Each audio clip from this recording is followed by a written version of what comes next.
je fonce dans la vie en sautant du coq à l'âne.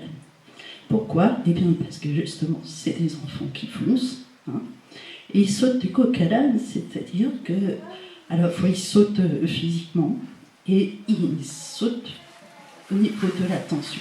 Hein. Comme on dit, passer du coq à l'âne, c'est changer d'idée tout le temps.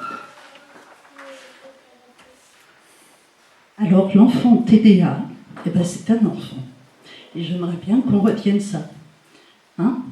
C'est donc d'abord un enfant, et ensuite il a une spécificité. Mais d'abord, c'est un enfant.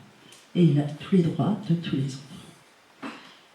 Alors, il y a un ouvrage pour la psychologie qui s'appelle le DSM, qui est un ouvrage qui permet de fixer les diagnostics dans tous les pays occidentaux.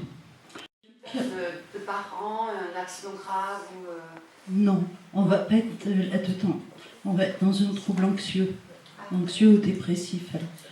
Parce qu'un TDAH, il a vraiment des fonctions exécutives qui ne fonctionnent pas bien, mais depuis le départ, ça ne fonctionne pas bien.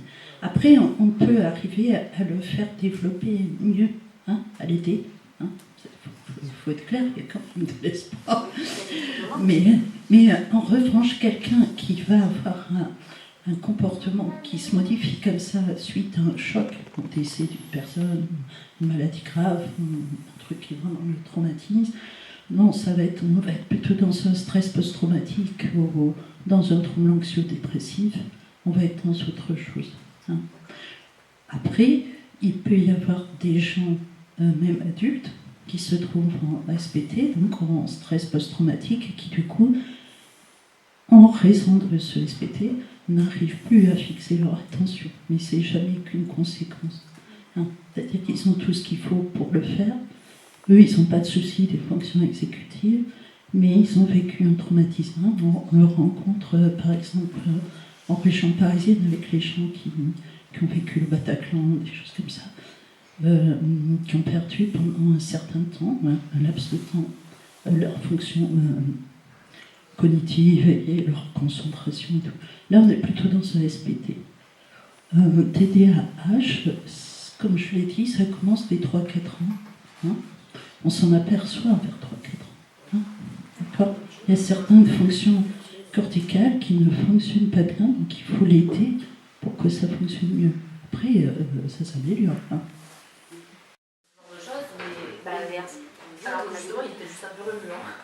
Alors oui, c'est ce que je disais tout à l'heure. Les parents, ils souffrent beaucoup, souvent de rejet, hein, de rejet social, en fait. Et non, comment réagir ?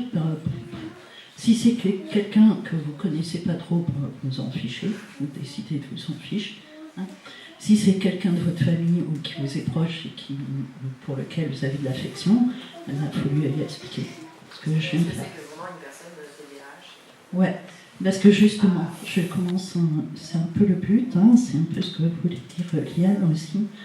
On est un peu interpellés toutes les deux, elle du point de vue médical et moi du point de vue psychique, par tous ces enfants qu'on emmène en nous disant « paf, il est hyperactif ». Il arrive, il a déjà un post-it sur le front, le pauvre. Il n'a même pas dit bonjour, que des gens ont dit « voilà, je vous amène mon fils, il est hyperactif ». Bonjour, vous m'amenez votre fils. Comment il s'appelle ? Il ne s'appelle pas hyperactif, il a bien un prénom. Hein ? Non, mais je plaisante, mais c'est grave. C'est grave, parce que derrière ça, il y a une façon aussi de... Et c'est ça qui, moi, me chagrine, et je pense que Yann est un peu sur la même longueur d'onde, elle pourra nous le dire. Il y a aussi un désir de normaliser. C'est-à-dire qu'on est dans une société très normalisatrice, où il faut que les gens rentrent dans des cases. Et si l'enfant, il est soit un peu trop remuant, soit un peu trop timide, le remuant n'est pas forcément hyperactif. Et le timide n'est pas forcément autiste. Restons calmes, restons posés, et parlons de choses sérieuses avec des gens sérieux. Hein ? Et on arrête, comme je disais tout à l'heure, où il y a quelque chose dans une certaine commune près d'ici, ou alors c'est pas possible. Quand on dit il y a un hyperactif par classe, il y a 30 élèves ou 35 élèves par classe, ça fait un taux d'hyperactivité phénoménal sur Saint-Maximin. Ou alors, je ne sais pas ce qu'ils boivent à l'eau du robinet, mais il y a quelque chose de pas sérieux quelque part. Voilà, on évite, voilà, les gens tolèrent beaucoup moins. On tolère beaucoup moins les personnes qui ne rentrent pas dans le moule. On peut avoir envie de ne pas rentrer dans le moule aussi. Il peut y avoir des enfants qui ne veulent pas rentrer dans le moule, qui feront aussi des adultes qui ne rentreront pas dans le moule, parce que c'est pas le truc. Et après, c'est pas forcément pathologique, c'est juste que c'est leur façon d'être.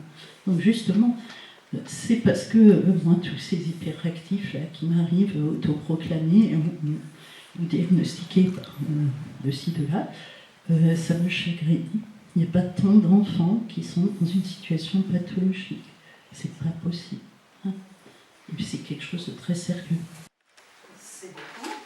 Si déjà ici, vous voyez, si vous avez vu que parfois ces situations-là existent et que vous n'êtes pas tout seul, c'est déjà